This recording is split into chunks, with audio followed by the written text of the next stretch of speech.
Il ne faut pas écouter ce que vous dit Google. S'il vous plaît, arrêtez d'écouter les annonces de Google et de changer vos croyances sur le référencement à chaque fois que Google vous dit quelque chose. Comme si Google c'était le Saint Graal vraiment et qu'il avait parole d'évangile.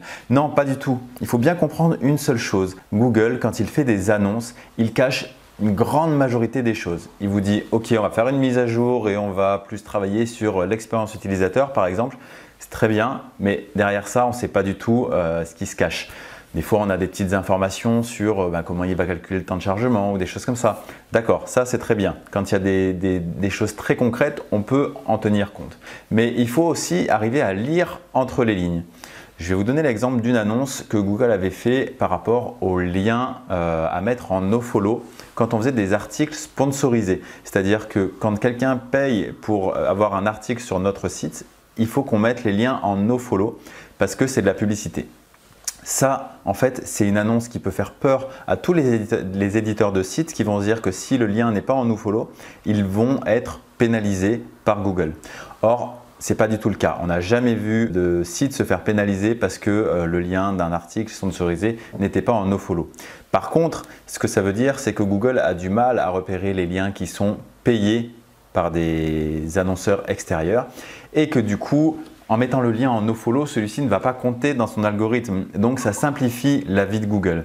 Donc, vous voyez vraiment la subtilité qu'il faut avoir entre les annonces de Google qui sont parfois là pour effrayer ou tout simplement pour venir solutionner un problème qu'ils ne savent pas solutionner en interne. Donc, attention à ne pas apporter le même poids à toutes les annonces de Google. Et le plus simple et la vraie réalité, c'est que finalement, derrière toutes ces annonces, il y a quand même peu de choses qui changent. Les vraies choses, les piliers du référencement restent les mêmes. Donc oui, il faut s'adapter, il ne faut pas laisser 10 ans sans se mettre à jour au niveau de Google.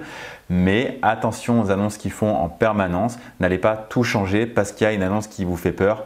Votre site ne va pas chuter du jour au lendemain comme ça si vous faites les choses bien dès le départ, c'est-à-dire en respectant un contenu de qualité, créer des liens vers votre site mais sans les suroptimiser. Et puis voilà, avoir une stratégie qui soit avec l'utilisateur au centre de votre réflexion, tout simplement. Respectez ça et vous n'aurez jamais de problème.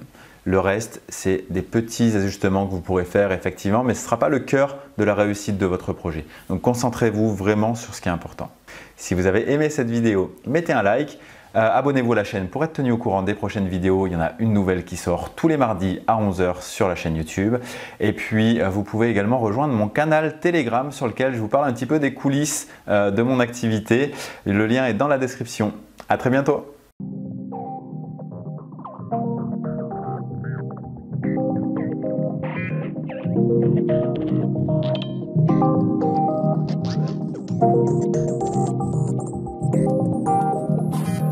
Thank you.